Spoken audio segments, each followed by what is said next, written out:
দর্শকের এত সবাইকে আমন্ত্রণ জানাচ্ছি নিউজ 24 এর প্রতিদিনের আয়োজন আরআইসিএল স্টিল জনতন্ত্র গণতন্ত্রের সঙ্গে আছেন প্লাবন রহমান। অনুষ্ঠানের মধ্য দিয়ে সাম্প্রতিক সময়ের গুরুত্বপূর্ণ খবরগুলো আমরা বিশ্লেষণ করার চেষ্টা করি। আজকে আমাদের আলোচনার বিষয় লন্ডন বৈঠক ও পরবর্তী রাজনীতি। এরই মধ্যে রেশ রয়েছে বাংলাদেশের রাজনীতিতে এবং সবাই আশা করছেন যে এর মধ্য দিয়ে বাংলাদেশের রাজনীতিতে যে সুবাতাস বইতে শুরু করছে সেটি নির্বাচনের পর্যন্ত থাকবে, নির্বাচনের পরে অব্যাহত থাকবে। আমাদের সঙ্গে তিনজন অতিথি আছে পরিচয় করতে, তাদের সঙ্গে আমাদের সঙ্গে আছেন সারোয়ার তুষার, যুগ্ম আহ্বায়ক জাতীয় নাগরিক পার্টি এনসিপি, মাঝখানে আছেন ফয়েজ আহমেদ, প্রধান উপদেষ্টার সিনিয়র সহকারী প্রেস সচিব, একেবারে ডান দিকে আছেন doctor Rakib Al Hasan, youth leader ও রাজনীতি বিশ্লেষক।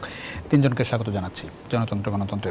স্যার তুষার, প্রথমেই জানতে চাই যে এই বৈঠক নিয়ে মোটামুটি সবাই ইতিবাচক কথাবার্তা বলেছে, বিশেষ করে যেটি দেখা যাচ্ছে যে জামাত আজকে একটি বিবৃতি দিয়েছে, পাশাপাশি এনসিপির পক্ষ থেকে যেটি বলা হচ্ছে, সামারি যদি করি, আপনাদের একজন গুরুত্বপূর্ণ নেতা নাসিরউদ্দিন পাটোয়ারি তিনি বলছেন যে এই বৈঠকের মাধ্যমে গণঅভ্যুত্থানের সঙ্গে প্রতারণা করা হয়েছে, একটি দলের সঙ্গে বৈঠকের মাধ্যমে এরকম একটি সিদ্ধান্ত নেওয়া ঠিক হয়নি। খুব বেশি সমালোচনার সুযোগ আছে কিনা এই বৈঠক নিয়ে? আপনাকে ধন্যবাদ। আমরা প্রাথমিকভাবে এই বৈঠককে ইতিবাচকভাবে নিয়েছি, কারণ প্রধান উপদেষ্টা তার সরকারি সফরে লন্ডনে যাচ্ছেন এবং সেখানে বাংলাদেশের সবচেয়ে বড় দলের ভারপ্রাপ্ত চেয়ারপারসন থাকেন, ফলে একটা সৌজন্য সাক্ষাৎ হওয়া একটা এবং সেখানে বাংলাদেশের রাজনীতি নিয়ে কিছু দূর আলোচনা হওয়াটা তো খুবই স্বাভাবিক, মানে অন্তত গণঅভ্যুত্থানের পরে এটা স্বাভাবিক, কারণ এই জিনিসটাই মিসিং ছিল, মানে আলাপ আলোচনার সংস্কৃতি এবং সমাধান, মানে আলোচনার মধ্য দিয়ে সমাধানে পৌঁছানো, সেই সংস্কৃতিটা মিসিং ছিল। সেই দিক থেকে আমরা এটাকে ইতিবাচকভাবে নিয়েছি প্রাথমিকভাবে, কিন্তু পরবর্তীতে কিছু ঘটনা প্রবাহ বলি বা যে সমস্ত প্রেক্ষাপট তৈরি হয়েছে সেখান থেকে আমরা এটার আউটকাম বা আমরা কী পেলাম, জনগণ কী পেল, সেদিক থেকে কিন্তু কিছু প্রশ্ন তৈরি হয়েছে। যেমন ধরেন যে সেখান থেকে একটা যৌথ বিবৃতি আসলো এবং যৌথ বিবৃতি এসে আপনি যৌথ বিবৃতি করছেন একটা দলকে নিয়ে, হোয়ারেজ আপনি জাতীয় ঐক্যমত্য কমিশনে তো সমস্ত দল নিয়ে আলোচনা হচ্ছে। তো যদি এটা সুন্দর হতো যে যদি জাতীয় ঐক্যমত্য কমিশনের সকল দল মিলে এই যৌথ বিবৃতিটা দিত, হ্যাঁ, যে ইলেকশন নিয়েই আপনি আলোচনা করছেন, জাতীয় ঐক্যমত্য কমিশনে আবার আলোচনা শুরু হবে, ইলেকশনের তারিখটা বা মাসটা আমরা অমুক মাসে চাই, এপ্রিল না, আর একটু এগিয়ে আনতে চাই, তার জন্য আমাদের এই করতে হবে, এইটা যদি আপনি সকল দলকে নিয়ে যৌথ বিবৃতি দিতেন তাহলে সেটা যৌথ বিবৃতি হতো। এখন যেটা হয়েছে একটা দ্বিপাক্ষিক বিবৃতি হয়ে গেছে এবং অন্যান্য কোনো দলের সাথে আলোচনা না করে একটা ইলেকশন অমুক মাসে হতে পারে, প্রধান উপদেষ্টা তার বক্তব্যে একটা মাস বললেন, আবার সেটা এগিয়ে আনলেন বা অন্তত এগিয়ে আনার ইঙ্গিত দিয়েছেন। এটা তো মানে একটা দলের সাথে আলোচনা করে তাহলে কি বার্তা যাচ্ছে?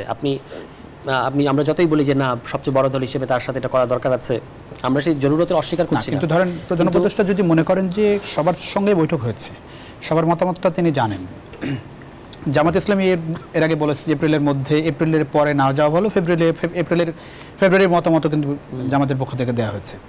এনসিপি খুব মানে নির্বাচনের ব্যাপারে, রোডম্যাপ ব্যাপারে খুব বেশি কিছু বলেনি, কিন্তু জুনের যে ডেডলাইন ছিল সেই জায়গায় খুব বেশি আপত্তি করেনি, যদি সংস্কার বিচার প্রত্যাশিত। এখানে যে ডেডলাইন দেওয়া হলো সেখানে বড় শর্ত দেওয়া হয়েছে যে বিচার এবং সংস্কার প্রত্যাশিত মাত্রায় হলে, সবকিছু ঠিকঠাক মতো হলে নির্বাচন ফেব্রুয়ারিতে দেওয়া সমস্যা নেই। তাহলে সমস্যা কোথায়? না, আপনি এই মিটিংটাই আমরা শুনতে পাচ্ছি যে উনি 5 অগস্টের আগে দেশে আসবেন, এরকম শোনা যাচ্ছে, বা বিএনপির পন্থী লোকজনরা এটা প্রচার করছে। তাহলে আপনি এই মিটিংটাই দেশে করতেন, এটা দেশের একটা বিষয়, এত গুরুত্বপূর্ণ একটা বিষয় নিয়ে। আমরা বলছি না যে লন্ডনে বসা যেত না, লন্ডনে আপনি দেখা সাক্ষাৎ করা এবং প্রাথমিক কিছু আলোচনা হতে পারে, কিন্তু ডিসাইসিভ কোনো ব্যাপার নিয়ে আলোচনাটা আসলে দেশের মধ্যে হওয়াটাই, মানে গণঅভ্যুত্থানের পরে বিশেষত যেখানে বিএনপি বলছে যে সবার আগে বাংলাদেশ, তো এখন তো সবার আগে লন্ডন হয়ে গেছে, এটা তো দরকার ছিল না। মানে সবার আগে বাংলাদেশ মানে সবার আগে বাংলাদেশ, আপনি বাংলাদেশের বিষয়ে সিদ্ধান্ত বাংলাদেশের মাটিতে বসে নিলে এটা বাংলাদেশের রাজনীতিতে একটা গুড ইমপ্রেশন তৈরি করতো। এখন যেটা হয়েছে যে আপনি একটা জিনিস খেয়াল করেন, আমরা যতই বলি যে আপনি যেটা বলছেন এটার সাথে আমরা একমত যে আসলে তো ফেব্রুয়ারিকে ডিসাইসিভলি বলা হয় নাই যে অমুকটা ইলেকশন, বলা হয়েছে যে এই যদি হয়, কিন্তু প্রশাসনের কাছে কি বার্তা যাচ্ছে যখন ওই মিটিংয়ের পর একটা যৌথ বিবৃতি দেওয়া হচ্ছে, তারা বোঝানো হচ্ছে যে এরাই ক্ষমতায় আসতে যাচ্ছে, সুতরাং তোমরা এখন ওইভাবে করো। তো তারা তো ইতিমধ্যেই অনেক বেশি বায়াসড প্রশাসন, স্থানীয় প্রশাসন, আমরা যখন বিভিন্ন জায়গায় যাই তো এটা আরও বেশি বাড়ার একটা সম্ভাবনা আছে এবং লেভেল প্লেইং ফিল্ড নিয়ে যথেষ্ট চিন্তার কারণ আছে। আপনি নুরুল হক নূরের সাথে ঘটনাটা দেখতে পাচ্ছেন, নুরুল হক নূর কিন্তু খুব রাইটলি বলেছেন, নুরুল হক নূরের অন্য অনেক সমালোচনা আমরা করি, কিন্তু উনি বলেছেন যে বিএনপি তো আমাদের চিঠি দেওয়ার নামে এখন অভিশাপ দিয়েছে, কারণ বিএনপির আক্রমণের লক্ষ্যবস্তু, স্থানীয় বিএনপির আক্রমণের লক্ষ্যবস্তু হয়ে যাচ্ছে তারা। তো এই পরিস্থিতিটা আরও, এবং সেখানে প্রশাসনের একটা নিষ্ক্রিয় ভূমিকা দেখলাম, নুরুল হক নূরকে যেভাবে অপরুদ্ধ করে রাখা হলো ঘন্টার পর ঘন্টা, সেখানে নিষ্ক্রিয়, এটা আরও বাড়বে তো সামনে। তো আমরা যেটা সহিংসতা মুক্ত সুষ্ঠু নির্বাচনের পরিবেশ চাই, এটা তো এইরকম একটা দলকে নিয়ে যখন মিটিং হয় তখন প্রশাসনের কাছে বার্তা যায় যে এই দলই এখন ডিফেক্ট গভর্নমেন্ট আসতে যাচ্ছে, সুতরাং তোমরা সেভাবেই প্রস্তুতি নাও। এইটারই আমরা বিরোধিতা করছি বা সমালোচনা করছি। ফয়েজ আহমেদ, এরকম একটি গুরুত্বপূর্ণ সিদ্ধান্ত যেটি স্যার বলছিলেন, লন্ডন থেকে না দিয়ে দেশে আরো সর্বদলীয় বৈঠক করার পরে দিলে কি অসুবিধা হতো? মানে এই বৈঠকের পরেই কেন যৌথ বিবৃতি ওখান থেকে দিতে হলো যখন নির্বাচন নিয়ে অনেক বেশি আলোচনা সমালোচনা চলছিল? জি, আপনাকে ধন্যবাদ এবং সমালোচকদের শুভেচ্ছা, যারা দেখছেন তাদের শুভেচ্ছা। প্রথমত দেখুন যে যৌথ বিবৃতি যেটা সারোয়ার তুষার বলছেন যে সব দলকে নিয়ে একটা যৌথ বিবৃতি হলে ভালো হতো। ডেফিনেটলি সব দলকে নিয়ে যে যৌথ বিবৃতির কথা আলোচনা হচ্ছে সেটা আসলে জুলাই ঘোষণাপত্র, সেটা নিয়ে তো কাজ হচ্ছে। সে বিষয়ে এই যৌথ বিবৃতি মানে হচ্ছে এটা জাতির জন্য কোনো যৌথ বিবৃতি নয়, এটা হচ্ছে দুইটা পক্ষ, যদি আমরা বলি যে সরকার এবং বিএনপির মধ্যে যে বৈঠক হয়েছে, সেই বৈঠকে যে বিষয়গুলি আলোচনা হয়েছে, সেই আলোচনায় বেশ কিছু বিষয় এসেছে যেগুলিতে তারা একমতে পৌঁছাতে পেরেছেন, সেগুলিকেই একসাথে দুই দিক থেকে বসে একটা জয়েন্ট প্রেস কনফারেন্সের মাধ্যমে বলা হয়েছে যে এই পয়েন্টগুলি এগুলিতে সম্মত। এর মধ্যে ধরুন বিচার বলেন, সংস্কার বলেন, জুলাই ঘোষণাপত্রের বিষয় বলেন বা জুলাই চার্টার বিষয় বলেন, এই বিষয়গুলি চলে এসেছে। এই জন্য এটাকে যৌথ হিসেবে আখ্যায়িত করা হয়েছে। কিন্তু এইটা এমন না যে এটা জাতির কোনো সনদ, আলাদা কোনো সনদ নয়। সেখানে যদি সুনির্দিষ্ট করে বলি যে ওখানেও যদি রয়েছে, কিন্তু আপনি দেখেন যে নির্বাচনে এই যে যখন ধরেন নির্বাচনের বিষয়ে সরকার যখন একমত হয়ে যায় একটা দলের সঙ্গে বৈঠকের পরে, তার কিছুদিন আগে যখন এপ্রিলের ডেডলাইন দেওয়া হলো, আবার এখন বলা হচ্ছে যে ফেব্রুয়ারিতে নির্বাচনের ব্যাপারে একমত যদি এই হয়, হতে পারে, মানে ফেব্রুয়ারিতেও হতে পারে। তো সেই জায়গাতে জামাত বলছে যে এখানে যে একটা আলোচনা যে হচ্ছে আমাদের, জি জি, যে হয় না পলিটিক্যালরা, আসলে পলিটিশিয়ানদের আলোচনা তো পলিটিক্যালি হবে, ওনাদের বক্তব্য অনেক সময় ওই বক্তব্যগুলিকে আমরা ঠিক ওইভাবে রেসপন্স করাটাও আমাদের জায়গা থেকে মুশকিল। তারপর আমি আপনাকে একটা বিষয় বলি, সেটা হচ্ছে যে বলা হয় না যে সংস্কার এই পর্যায়ে এসে এই মধ্যে দিয়ে সংস্কার হয়ে যেতে পারে, তারপরে নির্বাচনের শিডিউল, নির্বাচন তো ডিসেম্বরের আগে হয়ে যেতে পারে, বলা হয় না। আইডিয়ালি আপনি একবার চিন্তা করেন তো ঠিকই তো আছে, কিন্তু সরকারের দিক থেকে একটা নির্বাচন অনুষ্ঠানের জন্য সবচেয়ে বড় কনসার্নের জায়গাটা কি? লেভেল প্লেইং ফিল্ড নিশ্চিত করা, ভোটার যেন তার নির্বিঘ্নে ভোটাধিকার প্রয়োগ করতে পারে, প্রার্থী যেন নির্বিঘ্নে তার প্রার্থী প্রচারণা করতে পারে, এই দুইটা জিনিস নিশ্চিত করা। সো সেই জন্য সরকারকে নানান ধরনের এক্সপেরিমেন্টের মধ্যে দিয়ে যেতে হয়, নানান ধরনের প্রশাসনিক ব্যবস্থা আরোপের মধ্যে দিয়ে যেতে হয়, তাই তো?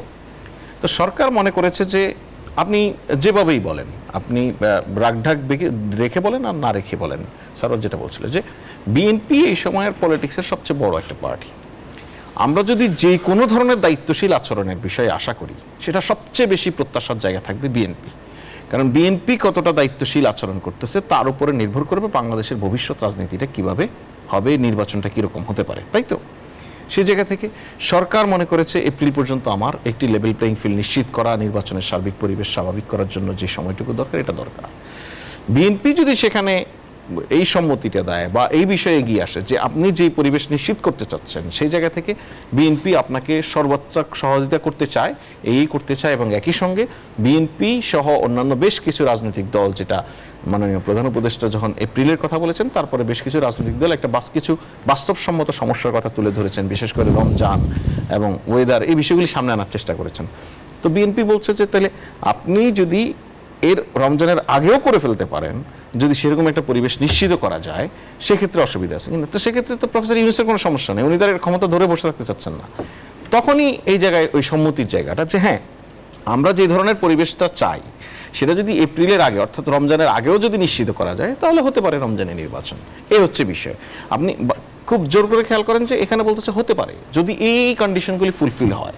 সুতরাং আমরা এটাকে যদি একদম চূড়ান্ত ধরে নেই যে এটা শিডিউল ঘোষণা হয়ে গেছে লন্ডনে বসে, বিষয়টা তা না।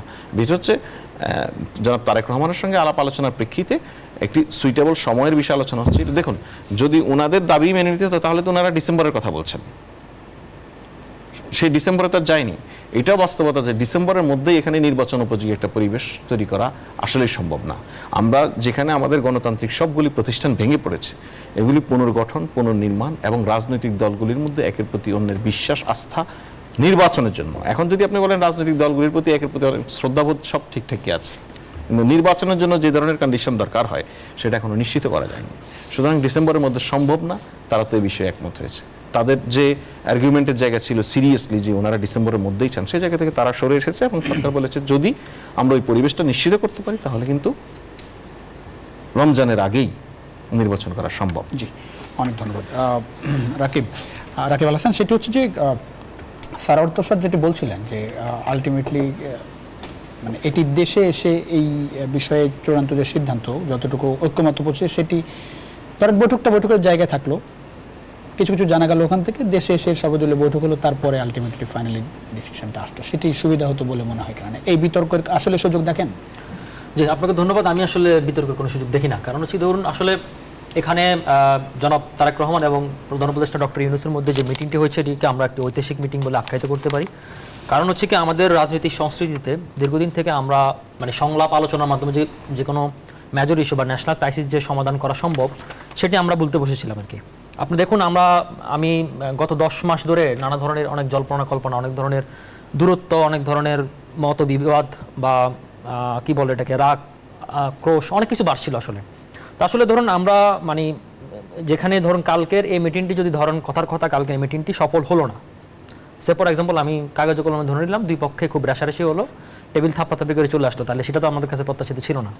আপনি দেখুন আমাদের আমি একটু যদি পিছনে ফিরে তাকাই, আমাদের মানে মূল যে গণতান্ত্রিক সংকটগুলো তৈরি হয়েছিল 2014 সালে যদি আমি ধরি, 14 সালে তৎকালীন ফেসিস্ট স্বৈরাচার শেখ হাসিনা যে প্রথম মানে যে ভোটটি করে 153টি আসন বিনা ভোটে নির্বাচিত, তো পরবর্তীতে 18 সালের যে নিশিরাত এবং 24-এর যে আমিডামি ইলেকশনটি, তো সেখানেও কিন্তু আমাদের এরকম একটা সংলাপের আলোচনা শুরু হয়েছিল। যদি আমাদের তখনকার সময় যদি একটা সংলাপের মাধ্যমে যদি জাতীয় একটা রূপরেখা তৈরি হয়ে যেত বা সমঝোতা হতো, তাহলে হয়তো আমাদের এই দেশের এই ডিজাস্টার কন্ডিশনগুলো নাও হতে পারতো। তা আমি মনে করি যে ধরেন গতকালকের যে মিটিংটি হয়েছে এবং সেই মিটিংয়ের আলোচনার একটি দাবি তো অবশ্যই রাখে যে মানুষের একটি জল্পনা কল্পনা ছিল এবং সম্ভবত মিটিংটা 1-to-1 হয়েছে। ফয়েজ বার ভালো বলতে পারে, আমরা যতটুকু জানিছি যে মিটিংটা একেবারে 1-to-1 হয়েছে। তো এখন সারা বাংলাদেশের মানুষ কিন্তু শুধু বাংলাদেশ না, বিশ্ব মিডিয়াও কিন্তু এটা দিয়ে তাকিয়েছিল। তো মিটিং পরবর্তী সময়ে একটি জয়েন্ট স্টেটমেন্ট, কারণ মোটামুটি সব বিষয়ে সমঝোতা যখন হয়েছে একটা জয়েন্ট স্টেটমেন্ট জাস্ট মিটিং কেন্দ্রিক, এটা তো আসলে উনি যেটা বললেন এটা তো ফিক্সড কিছু না। এখন একটি এত বড় দুটি মেজর স্টেক হোল্ডারের মাঝখানে দুটি মিটিং হলো, সমঝোতা হলো, কি কি বিষয়ে আলাপ আলোচনা হতে পারে বা পুরোপুরি না জানা গেলেও মোটামুটি একটা ধারণা আমরা জানতে পারলাম। তো এটাকে আসলে লন্ডন বসে দেখ আর আমেরিকা বসে দেখ, যেহেতু মিটিংটি লন্ডনে হয়েছে, তো লন্ডন এর থেকে বের হওয়ার সাথে সাথে যে স্টেটমেন্টটি দিয়েছে সেটা আমি খুব দোষের কিছু দেখি না। 1 নম্বর ইস্যু জামাতের পক্ষ থেকে যেটি বলা হচ্ছে যে যৌথ বিবৃতি দেওয়ার মধ্য দিয়ে প্রধান উপদেষ্টা নিরপেক্ষতা ক্ষুণ্ণ হয়েছে। আসলে দলের প্রতি বিশেষ একটি দলের সঙ্গে বৈঠকের পর এরকম একটি এখন দেখুন এখানে হচ্ছে কি ডক্টর ইউনূস জামাত এই প্রথম মানে শিরোনামটি এরকম যে তারেকের সঙ্গে যৌথ বিবৃতি ইউনূসের উপর খেপেছে জামাত। আচ্ছা, এখন জামাত ইসলামের কথা আর কি বলবো আপনাকে। ধরুন জামাত ইসলামী তো একবার একরকম কথাবার্তা বলে, এখন আমি আসলে ওদের কোন কথাটি লাস্ট পর্যন্ত স্ট্যান্ড আমি হিসেবে ধরে নিব এটা নিয়ে আমি খুব কনফিউজ, বা দর্শকরা খুব কনফিউজড। আপনি দেখুন এখন এই মিটিংটি আসলে ডক্টর ইউনূসের যে লন্ডন সফরের যে ওনার যে অ্যাওয়ার্ড বা উনি যে ধরনের সমঝোতা বা মিটিং তার চেয়ে বড় লাইমলাইট ছিল কিন্তু তারেক রহমানের সাথে মিটিংটি হতে যাচ্ছে। এটা কিন্তু এই সফরের একটা গুরুত্বপূর্ণ বার্তা ছিল। তো এখন এই গুরুত্বপূর্ণ সফরে তিনি মানে বিএনপি যদি ক্ষমতায় আসে তাহলে নিশ্চয়ই তারেক রহমান হয়তো প্রধানমন্ত্রী হবেন, আমরা এখনো জানি না, উনি হওয়ার সম্ভাবনা বেশি ভাবি প্রধানমন্ত্রী। তো পরবর্তী বাংলাদেশের প্রধানমন্ত্রীর সাথে ওনার এই মুহূর্তে অন্তর্বর্তীকালীন সরকারের বিচার বলুন, সংস্কার বলুন, কোনো কিছু তো দিন শেষে শেষ হবে না এবং এটার একটা রূপরেখা থেকে যাবে, এটার একটা কন্টিনিউয়াস প্রসেস থেকে যাবে, অনেকগুলো ঐক্যমত থাকবে। আসার পরবর্তী সময়ে পরবর্তী সরকার এটা কতটুকু রিয়েক্ট করবে, কতটুকু গ্রহণ করবে, কতটুকু ডিনাই করবে, তো সেই বিষয়ে নিশ্চয়ই আলোচনা একটা দাবি ছিল।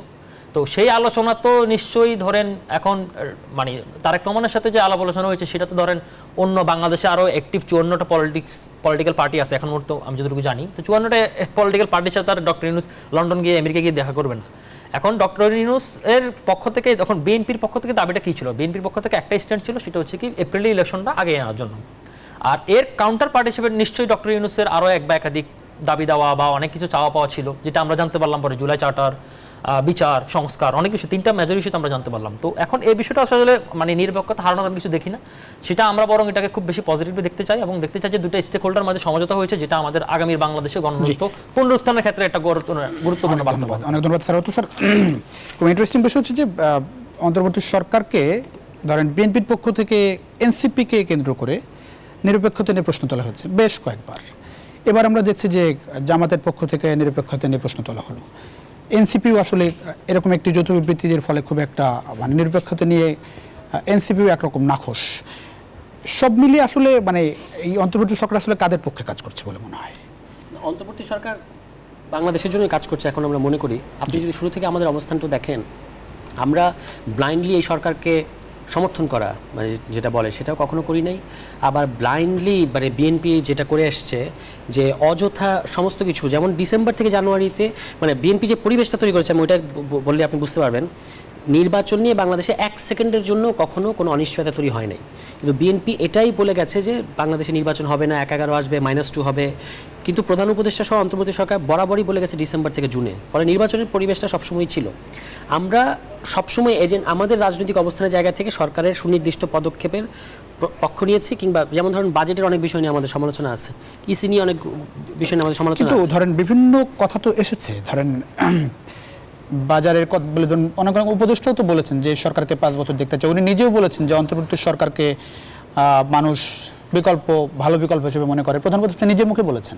যখন বিভিন্ন কথা অন্তর্বর্তী সরকারের ভেতর থেকেই আসে তখন কি একটা বড় দলের এরকম সন্দেহ হতে পারে না? না না না, একদমই অমূলক ছিল এই সন্দেহ। প্রধান উপদেষ্টা নিজে এই ক্ষেত্রে তার ইন্টেনশন বরাবর পরিষ্কার করেছেন। জাতিসংঘের মহাসচিবকে পাশে রেখেও তিনি ডিসেম্বর জুন উনার কথাতে কখনোই হেরফের হয় নাই। আপনি তো গত 2 ঈদেই দেখলেন মানুষ স্বতঃস্ফূর্তভাবে এই কথা বলেছে যে স্যার 5 বছর থাকেন। স্বরাষ্ট্র উপদেষ্টা সেই কথাটা কোনো একটা জায়গায় শুনে এসেছে, তিনি এটা বলে ফেলেছেন। আমি মনে করি তার জায়গা থেকে না বললেই বিতর্কটা সৃষ্টি হতো না। এখানে আমি একটু যোগ করে জি প্লিজ। স্বরাষ্ট্র উপদেষ্টা কিন্তু ওটাকে ইকো করেননি যেটা জাতীয় ঈদগাহে মানুষ বলেছেন। স্বরাষ্ট্র উপদেষ্টা ল অ্যান্ড অর্ডারের সাংবাদিকদের প্রশ্নের জবাবে একটা জাস্ট এক্সাম্পল দিতে, তো আপনারা যে বলছেন যে এটা হচ্ছে না, কিন্তু মানুষ তো বলছে যে আপনারা 5 বছর থাকেন, এই জাস্ট এটা ছিল। সেটাই একদমই প্রধান উপদেষ্টার যে কথাটা বলছেন যে মানুষ অন্তর্বর্তীকে ভালো বিকল্প হিসেবে বেছে নিয়েছে, এটা এরকম না, এটা হচ্ছে যে ভালো বিকল্প বেছে নিয়েছে বলেই তো অন্তর্বর্তী করেছে এই মুহূর্তে। এর মানে এটা থাকুক এটা বলেননি উনি। তার কথাটা হচ্ছে এই মুহূর্তে এটা মানে গত যে 15 বছর যে রেজিম তার তুলনায় মানুষ অনেক ভালো বিকল্প মনে করছে এই মুহূর্তের জন্য, এবং তারা একটা ভালো ডেমোক্রেসির দিকে আমাদেরকে নিয়ে যেতে পারবে এটা মানুষ মনে করে। এটা ছিল তার বক্তব্য। এখন আমাদের পজিশনটা সবসময় হয়েছে এজেন্ডা ভিত্তিক, যে এই ইস্যুতে সরকারের অবস্থানটা এটা কি আমরা যেভাবে জনগণের স্বার্থটা বুঝি সেই স্বার্থের পক্ষে এসছে নাকি বিপক্ষে এসছে। আপনি যদি এখন আমাকে সময় দেন তাহলে আমি আরও বলবো যে প্রধান উপদেষ্টার আরও কিছু বক্তব্য কিন্তু মানে সমালোচনাযোগ্য, কিন্তু সেটা নিয়ে অত বেশি আলোচনা হয়নি। আপনার যত বেশি আলোচনা জুন না ফেব্রুয়ারি না ডিসেম্বর, এটা কিন্তু কখনোই খুব মেজর ব্যাপার ছিল না। আরও অনেক গুরুত্বপূর্ণ বিষয় আছে সংস্কার কেন্দ্র করে, যেটা প্রধান উপদেষ্টা এক ধরনের যখন উনি একটা কিছু বলে ফেলেন তখন কিন্তু এটা একটা পজিশন তৈরি হয়ে যায়, এবং তখন এই যে জাতীয় ঐক্যমত্য কমিশনের যে আলোচনা হচ্ছে সেটাতে প্রভাবিত হয়েছে। সেটা যদি আমি পরবর্তীতে আমাকে যদি সময় দেন তখন আমি আবার একটা বিরতি নিয়ে ফিরছি। দর্শক, ছোট্ট বিরতির সময় হচ্ছে। আরআইএসএল জনতন্ত্র গণতন্ত্রে কিছুক্ষণ মধ্যে ফিরছি, আশা করি সঙ্গে পাচ্ছি বিরতির পর। দর্শক, আবারও স্বাগত আরআইএসএল জনতন্ত্র গণতন্ত্রের সঙ্গে আছেন প্লাবন রহমান। আমরা কথা বলছিলাম লন্ডন বৈঠক ও পরবর্তী রাজনীতি নিয়ে। আমাদের সঙ্গে আছেন ফয়েজ আহমেদ, সারোয়ার তুষার, ডাক্তার রাকিব আল হাসান। ফয়েজ আহমেদ, এই সফরে আমরা দেখলাম যে সফরে যাওয়ার পর থেকে নানা আলোচনা সমালোচনায় ছিল এই সফর, বিশেষ করে ব্রিটিশ প্রধানমন্ত্রীর সঙ্গে বৈঠক না হওয়া, টিলু সিদ্দিকী চিঠি দেওয়ার পরে তার সঙ্গে বৈঠক না হওয়া। একটু আপনার কাছ থেকে খোলাসা করে জানতে চাই অর্জন সম্পর্কে এই সফরের। মাননীয় প্রধান উপদেষ্টা যে লন্ডন সফর, এই সফর নিয়ে আমরা যখন লন্ডনে অবস্থান করছি সে সময় বাংলাদেশে নানান ধরনের আলাপ আলোচনা, সোশ্যাল মিডিয়ায় অনেক আলাপ আলোচনা হয়েছে।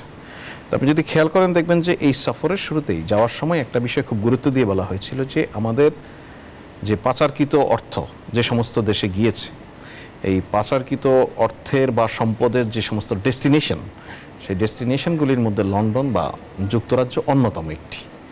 তো আপনি যদি খেয়াল করেন দেখবেন যে ইন দ্য মিন টাইম সেখানে মাননীয় প্রধান উপদেষ্টার সফরে থাকা অবস্থাতেই সেখানে আওয়ামী লীগের সাবেক মন্ত্রী জাবেদের বেশ কিছু সম্পদ লন্ডন কর্তৃপক্ষ ফ্রিজ করেছে, জব্দ করেছে। এখন আপনি দেখুন এই সফরে কিন্তু বাংলাদেশ ব্যাংকের গভর্নর, দুর্নীতি দমন কমিশনের চেয়ারম্যান ওনারাও গিয়েছেন। একদম সুনির্দিষ্ট এখানে আমাদের এজেন্ডার মধ্যে আমরা আগে থেকে বলেছি যে আমাদের লন্ডার্ড মানি রিকভারি বা আমাদের অ্যাসেট রিকভারি এটা আমাদের জন্য অত্যন্ত গুরুত্বপূর্ণ একটা বিষয়। তো মুশকিল হচ্ছে যে আমাদের এখানে যেরকম ধরেন বাংলাদেশ ব্যাংক বলেন বা অ্যান্টি কারাপশন কমিশন বলেন, আমাদের এই প্রতিষ্ঠানগুলির কার্যক্রম যেরকম অনেক কিছুই যে একদম ইনিশিয়াল পর্যায় থেকেই আমরা গণমাধ্যমে চলে আসে, পাবলিক করা যায়। সেই আপনি লন্ডন বলেন, ইউরোপের যে কোনো দেশে বলেন বা আমেরিকায় বলেন, কানাডায় বলেন, আপনি ইভেন ইন্ডিয়াতেও অনেক ক্ষেত্রে আপনি কোনো ধরনের করাপশন বা মানি লন্ডারিং, এ সমস্ত অ্যাসেট রিকভারি, এ সমস্ত ইস্যুতে যখন কাজ করবেন ইনিশিয়াল পর্যায়ে কোনো ইনফরমেশন আপনি শেয়ার করতে পারবেন না।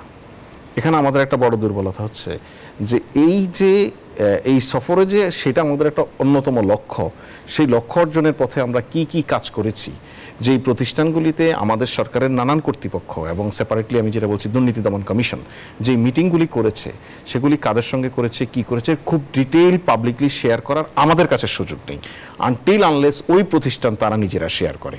বিকজ আপনি দেখুন আমার কিন্তু অ্যাসেটটা কোথায়, যুক্তরাজ্যে।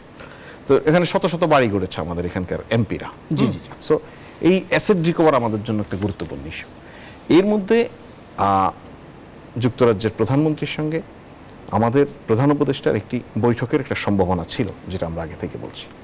সেই সম্ভাবনাটার মধ্যে তাদের একটা রিভিউ বাজেট বা এই ধরনের একটা ব্যস্ততা এই সময় একদম চূড়ান্ত সময়, সেই সময়েও যদি উনি বলেছেন, উনি ওনার প্রতিনিধি দিয়ে, আপনি জানেন যে যুক্তরাজ্যে খুবই প্রভাবশালী লোক যে সিকিউরিটি অ্যাডভাইজার, উনি কিন্তু প্রধান উপদেষ্টার সঙ্গে একটা বৈঠক করেছেন। উনি এই বার্তা দিয়েছেন যে আপনারা কিন্তু শুক্রবার পর্যন্ত মানে শেষ দিন পর্যন্ত আপনারা এই জায়গাটায় স্থির হবেন না যে এই বৈঠক হবে না।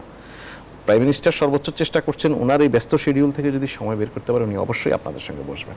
সো এখানে অন্য কোনো ধরনের রাজনীতি, কোনো ধরনের ষড়যন্ত্র এগুলি মানে আমি খুব গুরুত্ব দিয়ে দেখি না এভাবে। ব্রিটিশ প্রাইম মিনিস্টার টিউলিপ সিদ্দিকির খুব ঘনিষ্ঠ বন্ধু হতে পারেন, এটা দিয়ে আমার ধারণা এইগুলি আমরা বাংলাদেশে আলাপগুলি করতে পারি। আমার ধারণা ব্রিটিশ প্রাইম মিনিস্টার এটার প্রতিষ্ঠান, হ্যাঁ, সেক্ষেত্রে এখানে কোনো মানে যদি কিন্তুর ব্যাপার নাই। এখানে আমি এতটুকু বলতে পারবো যে এখানে শিডিউল ম্যাচ না করাটাই একটা অন্যতম ঘটনা। সুতরাং এইটা নিয়ে কিন্তু আমাদের সঙ্গে কি হয়েছে, আমাদের সেখানে আমাদের প্রাইম এজেন্ডা কি, আমাদের প্রাইম এজেন্ডা সম্পর্কে ব্রিটিশ প্রাইম মিনিস্টার অবগত, ওনার সিকিউরিটি অ্যাডভাইজার এসেছেন, এ বিষয় নিয়ে আলাপ আলোচনা হয়েছে। আমাদের অ্যাসেট রিকভারি, দেখুন প্রফেসর ইউনূস হয়তো বসলে আরও তড়িৎ ব্যবস্থার বিষয়ে আলোচনা হতো। প্রফেসর ইউনূস তো কোনো রাজনৈতিক সরকারের প্রধান নয় যে ওখানে বসে উনি একটি রাজনৈতিক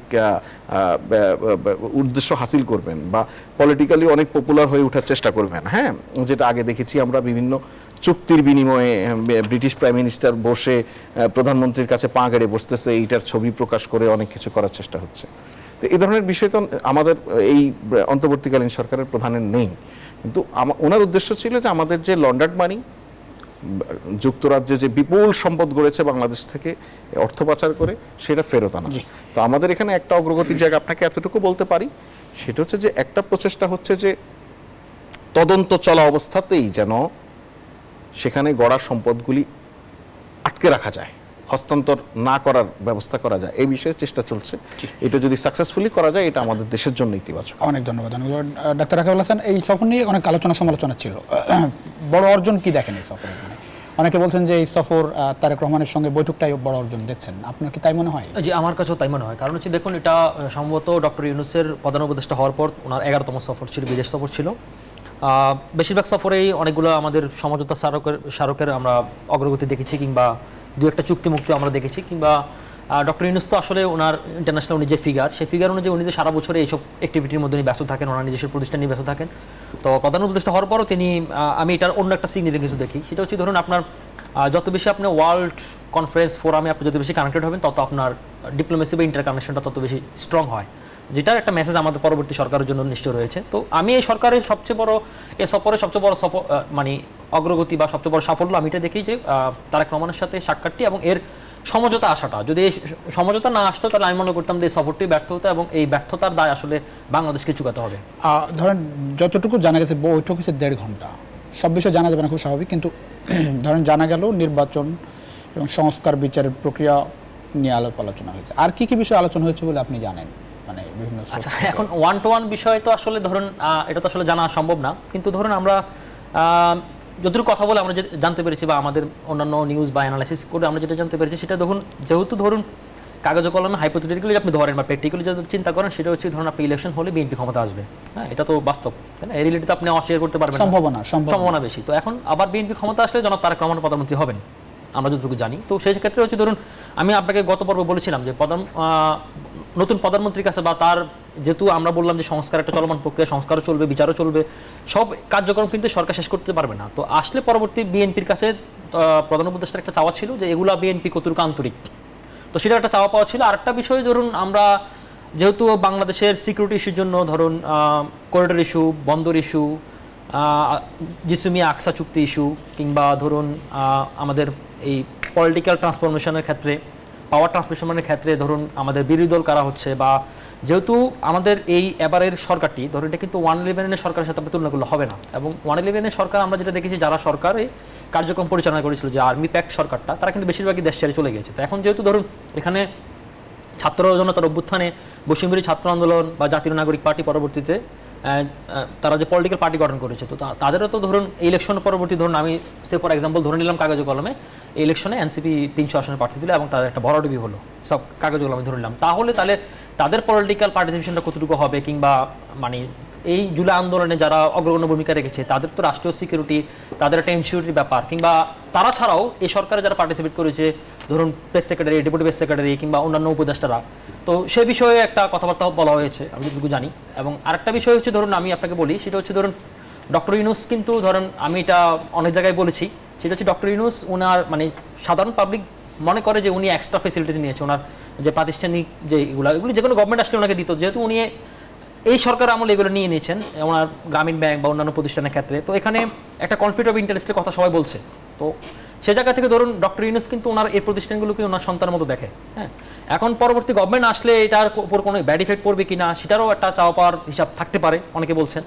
তো ধারণা সব মিলে জেলে যেহেতু শেষ পর্যন্ত দুই পক্ষকে ধরুন হাসিমুখে বের হয়েছে, এবং এখানে জনাব তারেক রহমান 2টি বই উপহার দিয়েছেন, নেচার ম্যাটার্স এবং একটা হচ্ছে no one is too small to make difference, একটি পরিবেশ আন্দোলনের বই দিয়েছেন। তো এটাও একটা বার্তা বহন করে আর কি। আসলে তো শেষমেশ আমরা যতটুকু হাসিমুখে যেটা বুঝতে পারলাম যে দুই পক্ষ যেহেতু হাসিমুখে বের হয়েছে এবং একটা যৌথ বিবৃতির মাধ্যমে এই কনফারেন্সটি শেষ হয়েছে, সুতরাং আমরা মনে করি যে এটা আমাদের আগামী রাজনীতি পজিটিভ বার্তা বহন করে।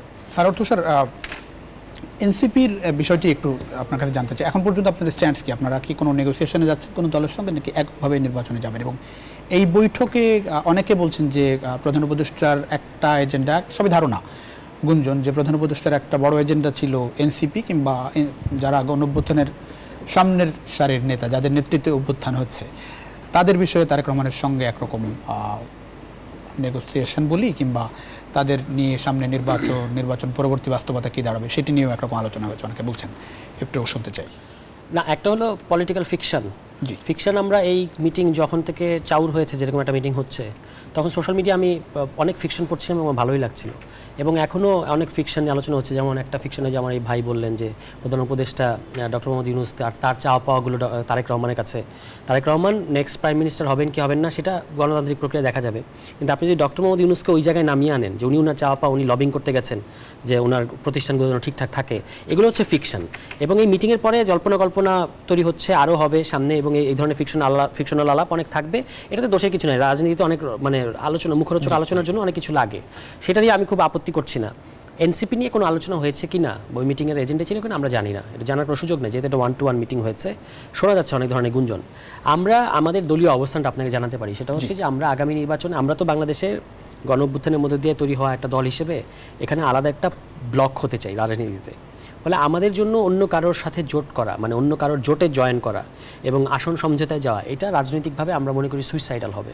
আমাদেরকে আলাদা ব্লকই করতে হবে এবং মানুষের উপরই ভরসা করতে হবে, এবং সেই জন্য আমরা এখন আমাদের প্রধান কাজ হচ্ছে নিবন্ধনের জন্য আমরা আবেদন করছি, এই মাসেই করব, এবং হচ্ছে আপনার 300 আসনে যেন আমরা প্রার্থী দিতে পারি। তারপর আমরা কারোর সাথে আমাদের জোটে কাউকে নেব কিনা এটা পরবর্তীতে নির্বাচনের আগে তো দেখা যাবে, কিন্তু এখন এই মুহূর্তে আমরা 300 আসনে প্রার্থী দেওয়ার মতো লোক তৈরি করাটা হচ্ছে আমাদের জন্য প্রধানত গুরুত্বপূর্ণ, এবং এই কারণে ওয়ার্ড পর্যন্ত কমিটি বিস্তৃত করা, সংগঠনটাকে বিস্তৃত করা, এটা হচ্ছে আমাদের প্রধান প্রায়োরিটি, সেই দিকে আমরা ফোকাস আছি। এবং ইলেকশন যখনই হোক, ডিসেম্বর কিংবা জুন বা ইভেন ফেব্রুয়ারি, এটাতে আমরা পার্টিসিপেট করব আমাদের যতটুকু শক্তি সামর্থ্য আছে তা নিয়ে। এই ব্যাপারে আমাদের মধ্যে কোনো হেজিটেশন নেই। ধরেন যে এগুলো আসলে ফিকশন, মানে গুঞ্জনের জায়গায় আছে, বিএনপির সঙ্গে নেগোসিয়েশন হতে পারে, জামাতের সঙ্গে, এবং রাজনীতিতে আপনি জানেন যে সব কিছু সম্ভব, আপনি এখন একরকম বলছেন, কালকে এগুলো পাল্টে যেতে পারে।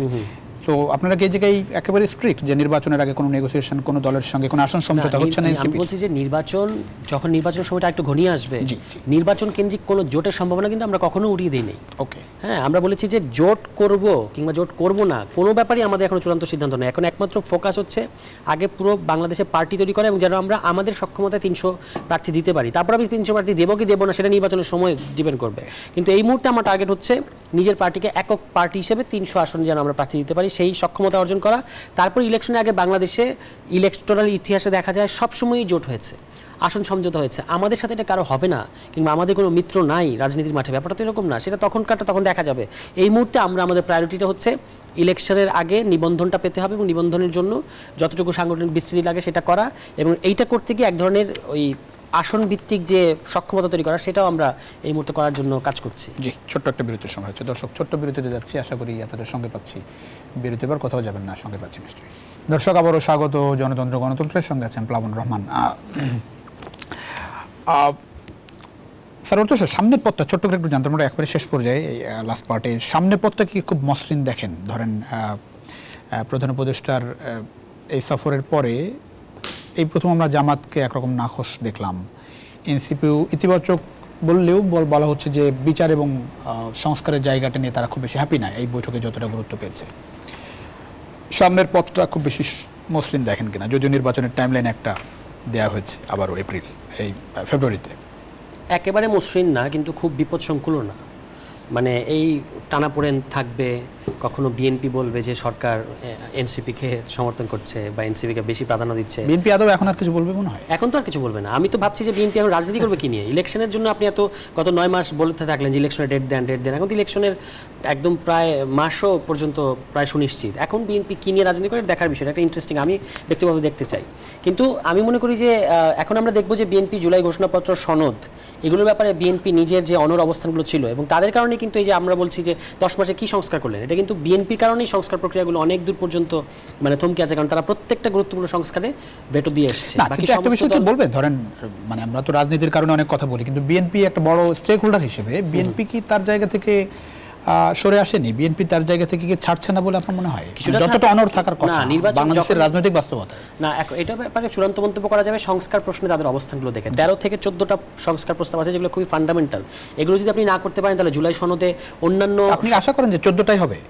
না, আমি বলছি এগুলো ফান্ডামেন্টাল সংস্কার তো 130-40টার মতো লিস্ট আছে, কিন্তু ওইগুলো একটা আপনি ধরে রাখতে পারবেন না যদি ফান্ডামেন্টাল রিফর্ম, মানে যেখানে পাওয়ারের চেকস এন্ড ব্যালেন্স আছে, ওগুলো যদি আপনি নিশ্চিত না করেন, তাহলে পরবর্তী সরকার এসে যে কোনো সংস্কারকে ফু দিয়ে দিতে পারবে। বলতে চাচ্ছি ধরেন 14টা ফান্ডামেন্টাল যেটা আপনারা এক্সপেক্ট করছেন 14টাই হবে মনে করছেন? মানে 14টা না হলেও বিকল্প, যেমন ধরেন সাংবিধানিক প্রতিষ্ঠানগুলোতে নিয়োগ দেওয়ার জন্য এনসিসির কথা বলেছে কমিশন, তাহলে আপনি যদি এনসিসি বিরোধিতা করেন আপনাকে বিকল্প বলতে হবে যে না, এনসিসি না, সাংবিধানিক পদগুলোতে আমরা এভাবে নিয়োগ দেবো, এটা তো আপনাকে বলতে হবে। ফলে ওই 14টা ইস্যু কিন্তু আছে, সেই ইস্যুর মধ্যে আপনার ভিন্ন অবস্থান থাকলে বিকল্প প্রস্তাব আপনাকে করতে হবে, এইটা আর কি। তো সেটা আমরা দেখবো কি হয় সামনে।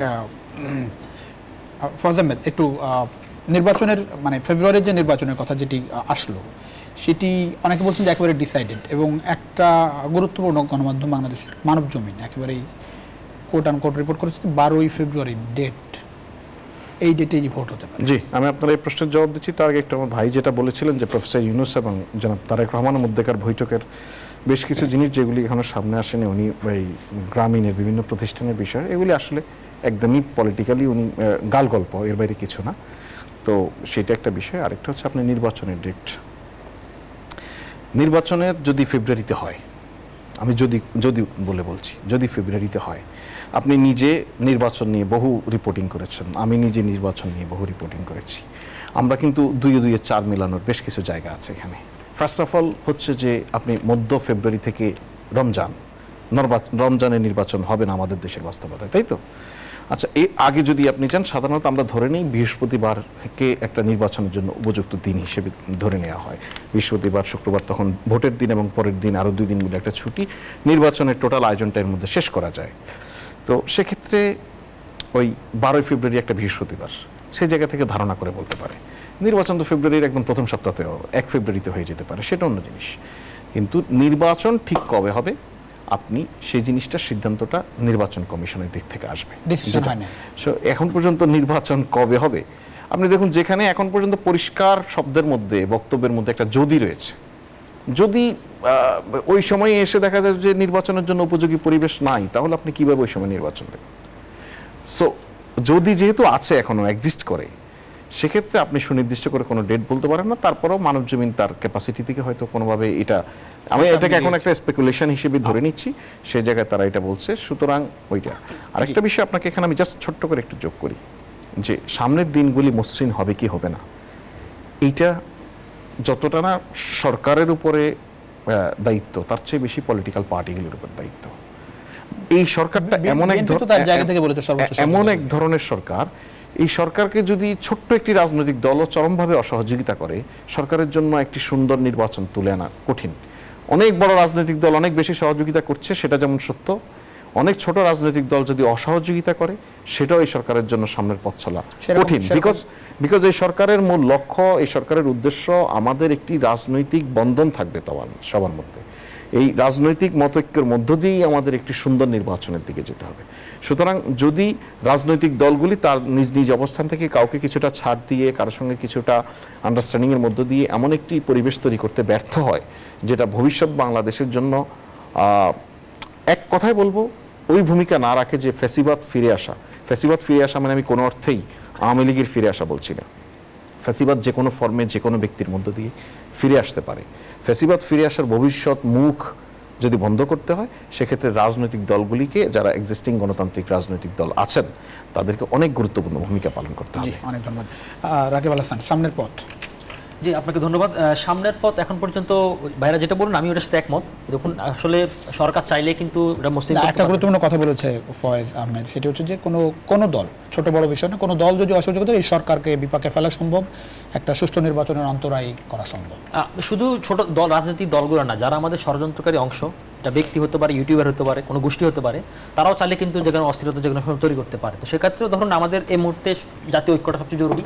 আমাদের ছোট দল বলি, বড় দল বলি, রাজনৈতিক সমাজ, সিভিল সোসাইটি সমাজ, সরকার, সকলকে আমাদেরকে এই বিষয়ে ঐক্যবদ্ধ থাকতে হবে, এই বিষয়ে কোঅপারেটিভ করতে হবে। কারণ হচ্ছে ধরুন আমরা দীর্ঘদিন থেকে ডেমোক্রেটিক সোসাইটির বাইরে, এবং আমরা সামনে যে ইলেকশনটি হতে যাচ্ছে, আমরা ইলেকশনের মাধ্যমে মনে করি যে আমরা নির্বাচনের মাধ্যমে দিয়ে আমরা গণতান্ত্রিক পথে উঠবো। নির্বাচনই আমাদের সব সমস্যার সমাধান করে দিবে না, এবং নির্বাচনের পর যে সরকার আসবে সেই সরকার অনেক ভুল করবে। ভুল করলেও যেন আমরা সেটাকে যেন সমঝোতার মাধ্যমে ঠিক করতে পারি, এবং আমাদের যেন ধরুন এই একটা আন্দোলন, আবার ধরুন যে সরকার আসবে তারাও তো তাদের এফিসিয়েন্ট লোক সব জায়গায় বসাবে না, দুর্নীতি হবে, করাপশন হবে, সব কিছুই হবে, কিন্তু তারপরেও যেন আমরা যেন মিনিমাম ডেমোক্রেসির মধ্যে দিয়ে, আমাদের ডেমোক্রেসি চর্চার মধ্যে দিয়ে এই জিনিসগুলোকে সলভ করতে পারি, সে বিষয়ে আমরা আশাবাদ করতে পারি। এবং ধরুন আমরা যেহেতু এখন পর্যন্ত দুটি মেন স্টেক হোল্ডারের সমঝোতা হয়েছে এ বিষয়ে, পরবর্তী প্রত্যেকটি রাজনৈতিক দলের সাথে সমঝোতা করে ইসি একটি নির্বাচনের ডেট ঘোষণা করবে। সেটা হতে পারে যে আর্লি ফেব্রুয়ারি অথবা লাস্ট জানুয়ারি অথবা মিড ফেব্রুয়ারি, অনেক কিছু হতে পারে। তো যাই হোক না কেন, আমরা আশা করব যে আমাদের এই ডেমোক্রেটিক সোসাইটির মাধ্যমে, ডেমোক্রেটিক প্রসেসের মধ্যে দিয়ে আমরা একটি গণতান্ত্রিক বাংলাদেশ। অনেক ধন্যবাদ। আমরা শেষ করব। ফয়েজ আহমেদ, আমি একটু প্রশ্ন ছিল, আমি দুই নেতার যে বৈঠকটা আসলে কতটা ফলপ্রসূ বলবেন? মানে আমি বডি ল্যাঙ্গুয়েজ তো বাইরে থেকে আমরা দেখেছি। আমি আপনাকে একটা প্রশ্নের মধ্য দিয়ে আমি আপনাকে উত্তরটা দিয়ে দেই। সেটা হচ্ছে যে জনাব তারেক রহমান এবং মাননীয় প্রধান উপদেষ্টার মধ্যেকার বৈঠক শেষে যেই যৌথ প্রেস কনফারেন্সটি হয়েছে, যেখানে বিএনপির পক্ষ থেকে স্ট্যান্ডিং কমিটির মেম্বার আমির খসরু মাহমুদ চৌধুরী এবং মাননীয় প্রধান উপদেষ্টার অ্যাডভাইজার জনাব খলিলুর রহমান উপস্থিত ছিলেন, সাংবাদিকরা একটি প্রশ্ন করেছে এই বৈঠকটি ফলপ্রসূ হয়েছে কিনা। দুজনই কোরাস করে, মানে ওনার একই সঙ্গে উত্তর দিয়েছেন যে অবশ্যই ফলপ্রসূ হয়েছে। প্রশ্ন করেছে যে আপনারা এই বৈঠকে সন্তুষ্ট কিনা, বলেছে আমরা অবশ্যই খুবই সন্তুষ্ট।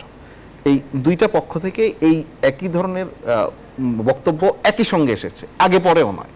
এর মধ্য দিয়ে আমরা বুঝতে পারি যে আসলে এই বৈঠকটা কতটা ফলপ্রসূ হয়েছে। জি স্যার, সামনের একটু প্রত্যাশা জানতে চাই। ধরেন এই বৈঠক থেকে যে আউটকাম, সেখান থেকে অন্তর্বর্তী সরকারের কাছ থেকে কিংবা বিএনপির কাছ থেকে কি ধরনের প্রত্যাশা আশা করেন? বিএনপির কাছ থেকে প্রত্যাশাটা বেশি, কারণ হচ্ছে বিএনপি সংস্কার হওয়া না হওয়ার ক্ষেত্রে এখন একটা গুরুত্বপূর্ণ ফ্যাক্টর, এবং জুলাই সনদ তথা বাংলাদেশে যেন আর কোনো স্বৈরতান্ত্রিক নির্বাচনের মধ্য দিয়েও যেন কেউ ষড়যন্ত্র কায়েম করতে না পারে, এটার ক্ষেত্রে বিএনপির গুরুত্বপূর্ণ ভূমিকা রাখা আছে। সেই ক্ষেত্রে বিএনপিকে তার দলীয় এজেন্ডা, নির্বাচনের একটা ডিসাইসিভ মান্থ তারা অর্জন করেছে। এখন তাদের জাতীয় এজেন্ডাগুলোর দিকে, মানে জনগণের ভোটে তারা ক্ষমতায় যেতে চায়, সেই জনগণের যে একটা সংস্কারের প্রতি যে একটা মাস আপিল আছে, এটার প্রতি তাদেরকে আরও বেশি নমনীয় এবং আরও বেশি শ্রদ্ধা দেখাতে হবে। এটাই প্রত্যাশা বিএনপি এখন, মানে বিএনপি না চাইলে অনেক কিছু হবে না, বিষয়টা এরকম না। মানে যেটা উনি বললেন যে কোনো দলই যদি কোনো একটা কিছুতে বেঁকে বসে, তাহলে তো একটা বিব্রতকর পরিস্থিতি তৈরি হবে, আমরা তো কেউ সেটা চাই না। সেক্ষেত্রে বিএনপি বড় দল, তার সাংগঠনিক শক্তি আছে, তারা তো চাইলে দেশে যে কোনো একটা পরিস্থিতি তৈরি করার সক্ষমতা রাখে, স্পেশালি ওয়েন এই গভর্নমেন্ট বল প্রয়োগ করে না কোনো আন্দোলনের উপরে, তখন তো একটা পরিস্থিতি দাঁড়াই। আমি মনে করি যে বিএনপি দায়িত্বশীল আচরণ করছে বা হয়তো আরও করবে। আমাদের সমালোচনা আছে অনেকগুলো বিষয়, কিন্তু আমরা ওভারঅল আশা করি যে তারা যেহেতু ইলেকশনের ব্যাপারে একটা নিশ্চয়তা পেয়েছে, এখন তারা সনদ, সংস্কার, বিচার ইত্যাদি প্রশ্নে বা ঘোষণাপত্র ইত্যাদি প্রশ্নে তাদের নমনীয়তাটা দেখাবে। রাকিব আল হাসান, প্রত্যাশা হচ্ছে কি, হয়তো আমাদের সব বিষয়ে এক মুহূর্তে যে চাওয়াগুলো হচ্ছিল যে জুলাই চার্টার কিংবা আমাদের সংস্কার, বিচার প্রক্রিয়া, যতটুকু সম্ভব এটা এখন পর্যন্ত কন্টিনিউ করা এবং একটা ইলেকশন রোডম্যাপ করা এবং ইলেকশনের পরও সেগুলোকে চালু রাখা, এটাই আমার শেষ সংস্থা। জি, অনেক ধন্যবাদ ফয়েজ আহমেদ স্যার, তুষার, ডাক্তার রাকিবুল হাসান, তিনজনকে অসংখ্য ধন্যবাদ এই রাতে মূল্যবান সময় দেওয়ার জন্য। দর্শকেই ছিল আজকের জনতন্ত্র গণতন্ত্র, দেখা নিশ্চয় অন্য সময়। সে পর্যন্ত ভালো থাকবেন সবাই, আশা করি নিউজ 24 সঙ্গে।